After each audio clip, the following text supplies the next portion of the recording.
Well, welcome everyone. I just want to acknowledge and honor the Coast Salish territory on which we stand. I'm Lindsay and I work at AMSA, and along with Samantha and Evangeline, we're here to present diversity engagement through new media and the use of new media to support our mission of creating welcoming and inclusive workplaces and communities through the Safe Harbor Respect for All program. So AMSA and our partners have engaged over about 5,000 community supporters and as many as 1,000 Safe Harbor certified locations over the past 6 years through new media and social media in particular. So I'd like to share with you just a few details on how Safe Harbor works and as we get set up here, just so you have some context. So Safe Harbor community organizers such as CVIMS and Powell River Diversity Initiative are nonprofit agencies across BC that deliver the Safe Harbor program in their own communities, and we have 17 nonprofit community organizers. And thanks to Embrace BC funding, AMSA supports community organizers to facilitate Safe Harbor workshops, to do networking events, to promote the program to their communities, and provide targeted resources related to anti-racism, diversity, and inclusion, mainly to businesses, institutions, local governments, and nonprofit agencies. And this is to create environments that support diversity and inclusion. Safe Harbor began in Nanaimo back in 2004 with CVIMS as a grassroots collaborative effort to address racism and hate in their community, and has since grown to 35 BC communities across BC. And we're also in the Yukon, Alberta, Newfoundland, and Manitoba. And as you heard this morning, we recently heard that we are recognized with an honorable mention in the CRF Award of Excellence. So we're very pleased with this recognition. It's a national CRF anti-racism symposium that we're going to. And last year we were honored with the NACICA Award from the BC government. Thank you. There we are. So our Safe Harbor program is based on 3 key principles, which many of you are aware of. The first of which is equitable treatment for all, providing a respectful, equitable treatment to anyone walking in through the door. And the second is providing an immediate safe place for anyone experiencing discrimination in or near the work site. And the third is being prepared to address racism and discrimination as it comes up, and preparing the workplace to meet these commitments. So Safe Harbor is more than a temporary safe place. It's really about a long-standing commitment to equity, to respectful treatment, and to understanding of people's diverse needs. Our tagline, Respect for All, really highlights our definition of diversity and our commitments to inclusion. And just a quick sample of our Safe Harbor locations across BC, as you can see up there. They include the Comox Valley Airport, the City of Burnaby, Van City, Canada Safeway, the Canadian Red Cross, various small businesses, the Chambers of Commerce right across BC, various MPs and MLAs, and the RCMP. So why we're here today is to talk to you about new media, and I'm just going to discuss our social media strategy and the tools that we use. So our goals that form our social media strategy include supporting the outreach efforts of our community organizers to engage Safe Harbor certified locations and gain the interest of new locations. The second is to promote meaningful engagement with participants and community champions. And the third is to spark discussion and exchange lessons related to anti-racism, multiculturalism, intercultural communication, and social innovation. So these 3 principles of our social media strategy really ground what we do. So I'll first begin by outlining just our social media tools and provide some examples and success stories. I just want to say I firmly believe that any social networking site is a powerful communication tool, and it can help build community and also allow us to advance our work and reach new audience members. So the social media tools that we use in the Safe Harbor program include a YouTube channel, our blog, a Twitter account, and a Facebook page. And we also just recently published an interactive map thanks to Embrace BC. So I'll spend just a couple of minutes talking about each one. So we've maintained our blog for the past 3 years. We found it quite useful for posting events, awards information, and highlighting stories from the community, including lots of photos. So stories related to diversity and anti-racism are really important to get out on the blog. It's more appropriate for the blog to display these than our website. Some examples on the screen just include events like the Respect for All Chai Time that happens monthly in Mission, as well as resources like Need to Call Someone, Numbers to Know, which lists LGBTQ resources across the province. And we were thrilled recently when we caught the attention of a well-known blogger, Miss 604 as she's known, Rebecca Ball-Witt, who has agreed to promote our upcoming Champions Breakfast on her own blog. In the future, I'd really like to focus on engaging with other bloggers out there, perhaps guest blogging on other blogs, and inviting well-known bloggers to write on our own blog. So these are some things that I just want to work on in the next few months. In terms of metrics, as you can see here, this is a WordPress site, so we're able to pull up our stats, and we've had 4,300 all-time hits. We've noticed that certain topics or themes trigger more hits. For example, posting about a Van City board director recently, Anita Braha, triggered a spike on October 4th, which is right at the right-hand edge of the screen. So this gives us a sense of what topics people really enjoy engaging with, and think about what we can put out there to engage them even more. All right, YouTube. So YouTube is just another way for us to enhance our presence on the web and engage in diversity-related education.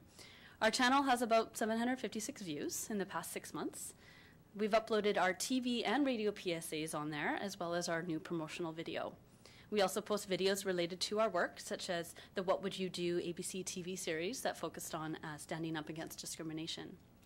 So some of the highlights include our TV PSA, which has over 1,000 views and has been broadcast on CTV, Shaw Cable, and CBC right across BC.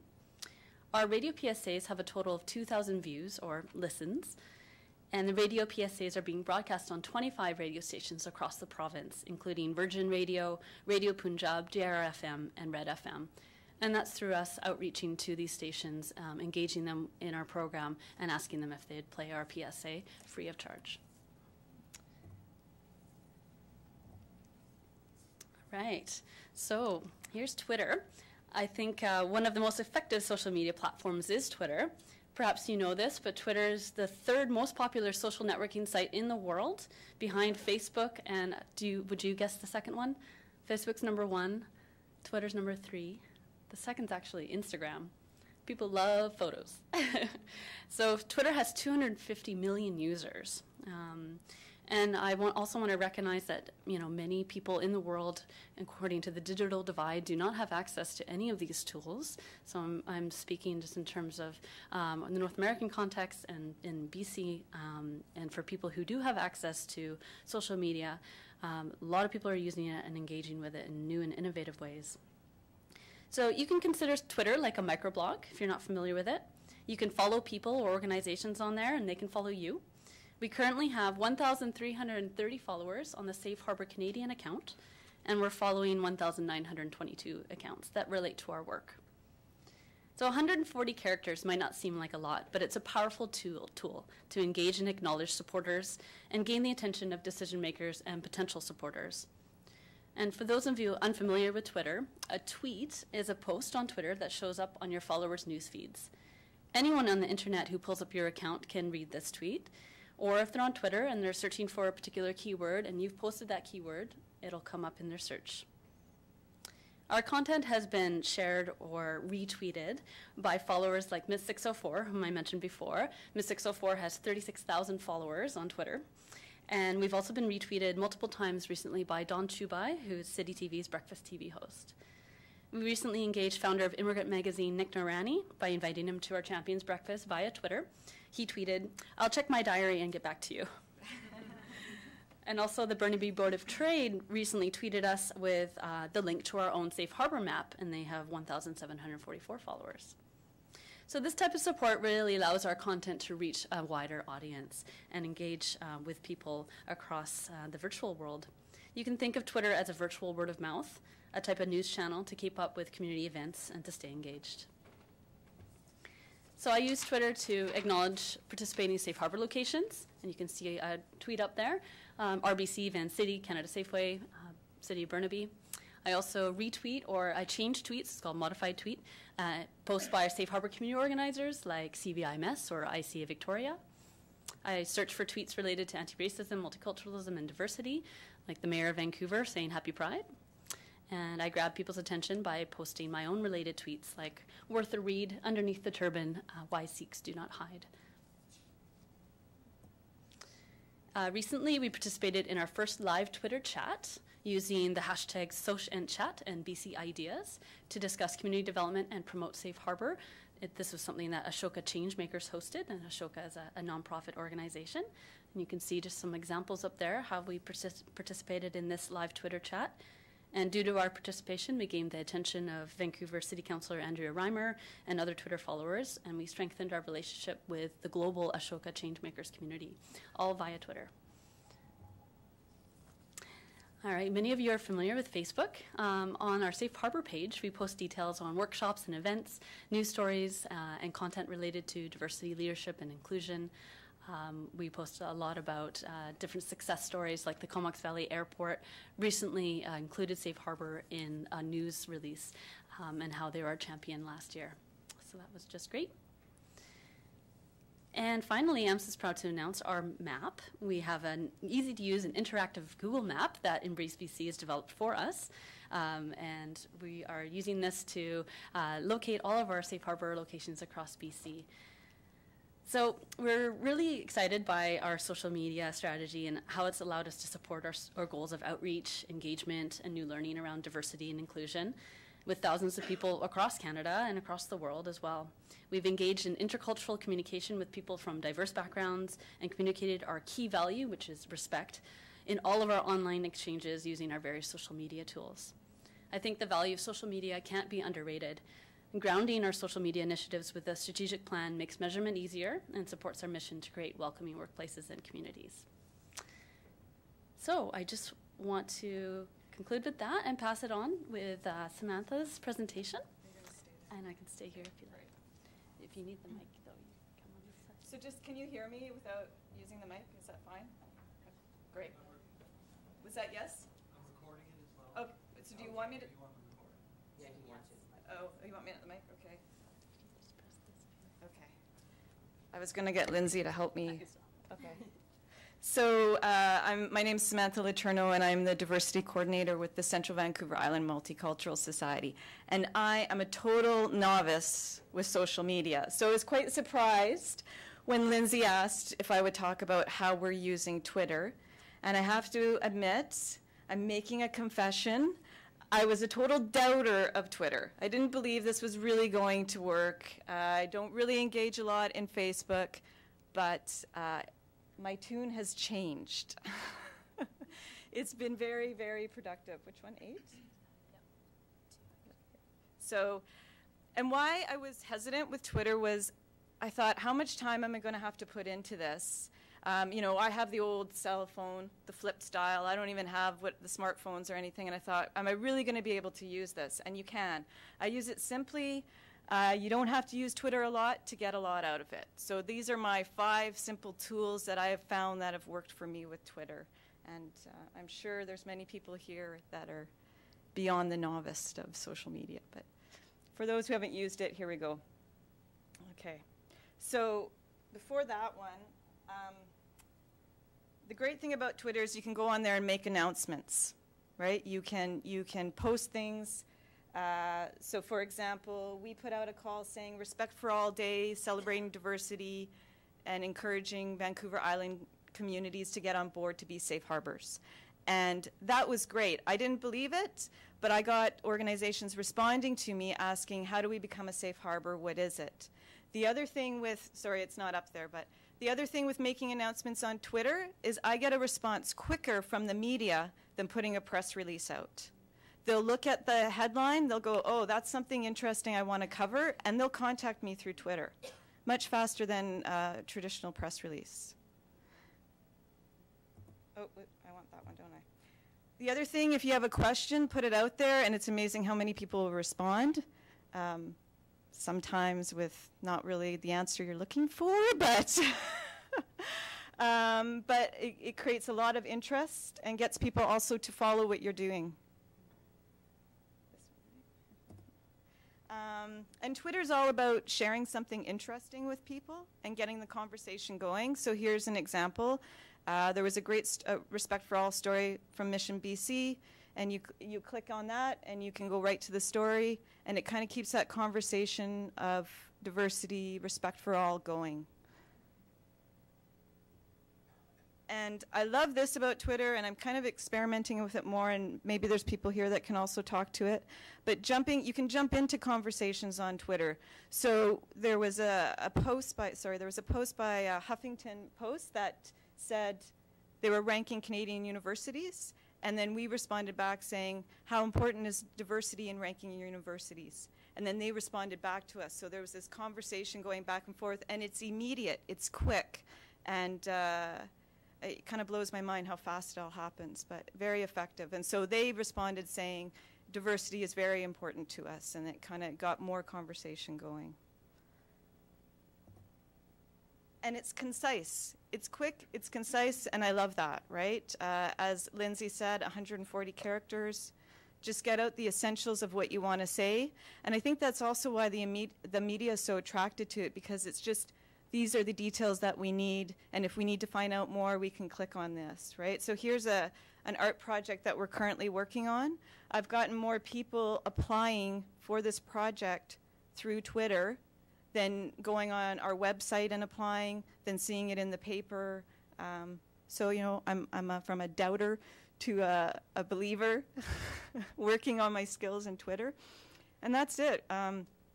That's how I have found it really useful for me. I want to keep it short because we have 5 minutes left, and I don't want to take up all your time. So that's it. Thanks.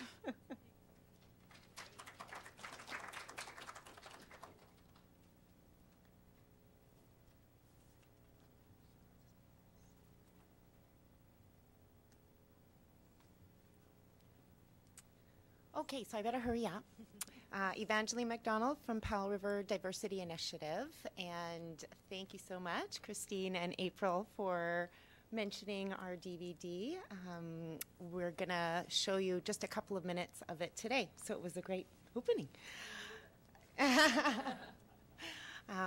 My background actually is working with people with disabilities, and I did that for 20 years, and then went with a bachelor in psychology, and then went and completed a event management certification, and just naturally moved right into community development, and I have found my spot. I love what we do, and I think the value is cannot be beat.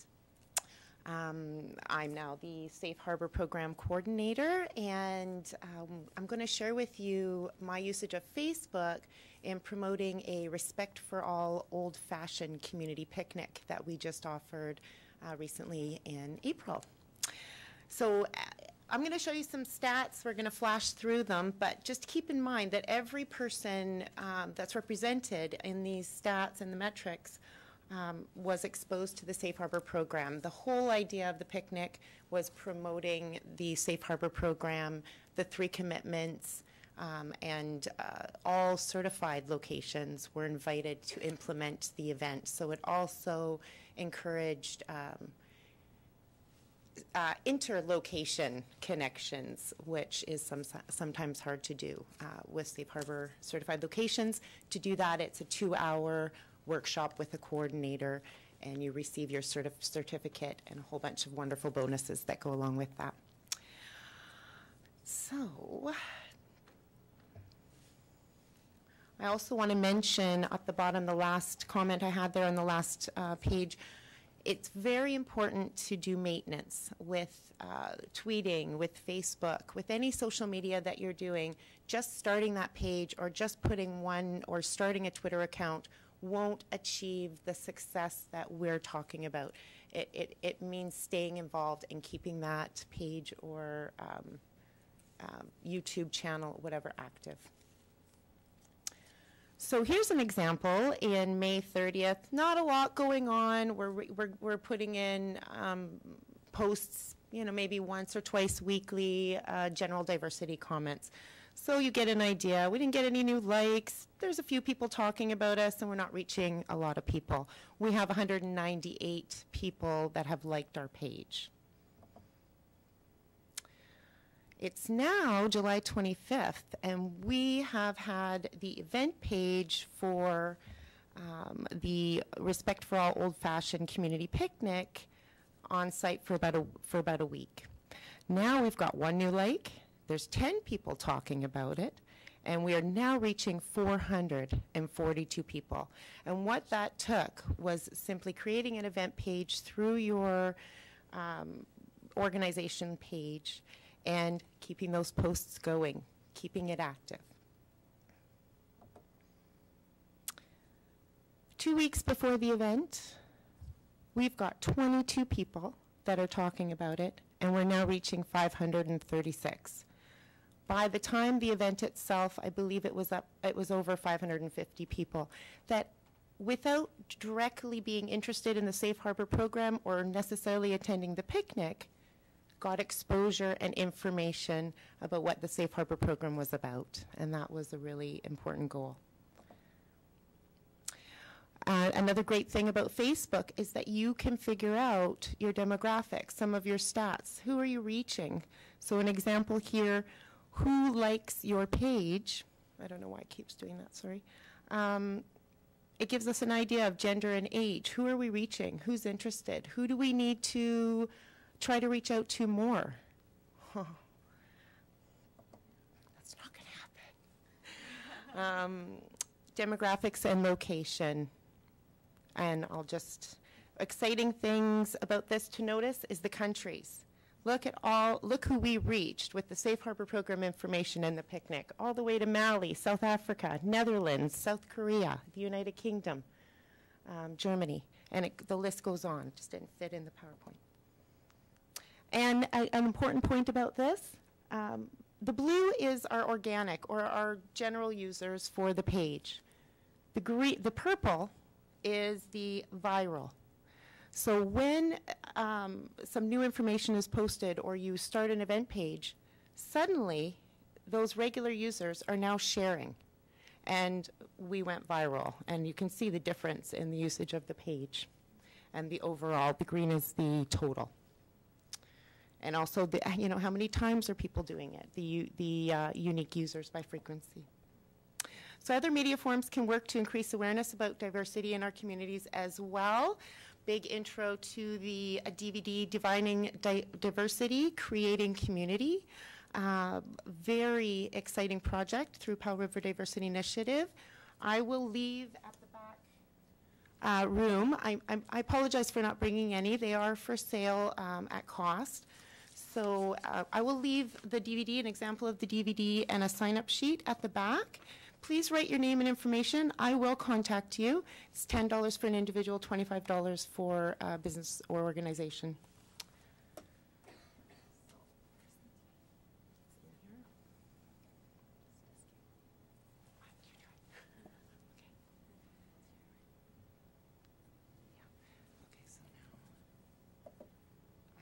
I have to play with it for just a second. Sorry. I don't know how many seats there were up there, but there was 2 rows of seats. It's not stopping. It's difficult enough because I never been mother. I know my time constraint. I'd love to show you the whole thing. To another adult. Yes. That's Friday. Can I just take these off? I think Powell River is a fairly open and accepting town, and I also know that we have a ways to go.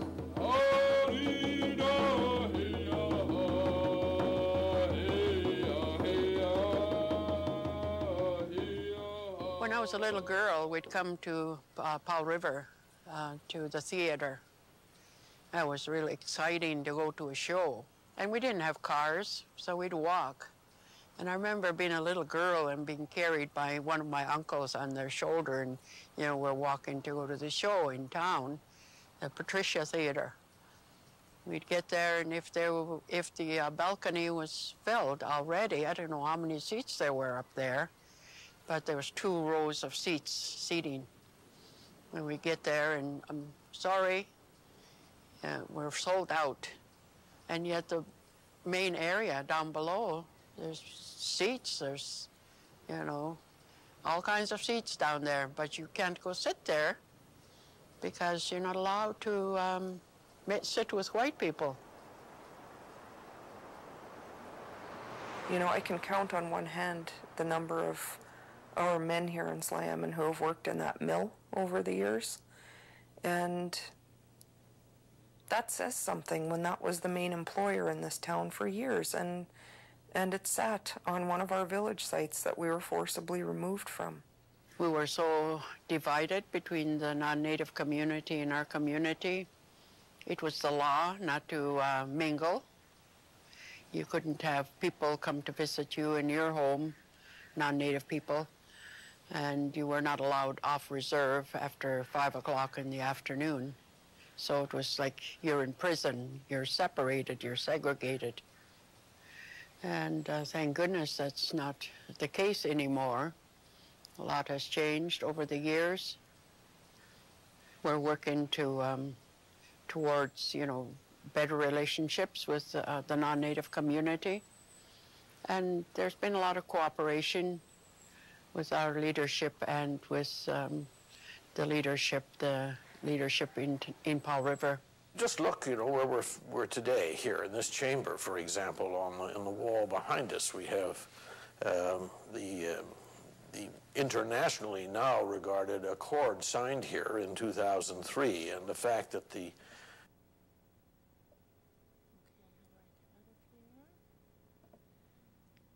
And I will leave you, how does this go back to slideshow?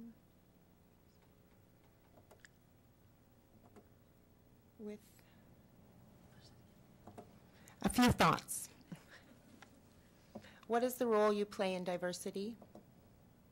What is the definition of equitable treatment? What is the definition of equality? Is there a difference? Which one supports diversity? Thank you very much.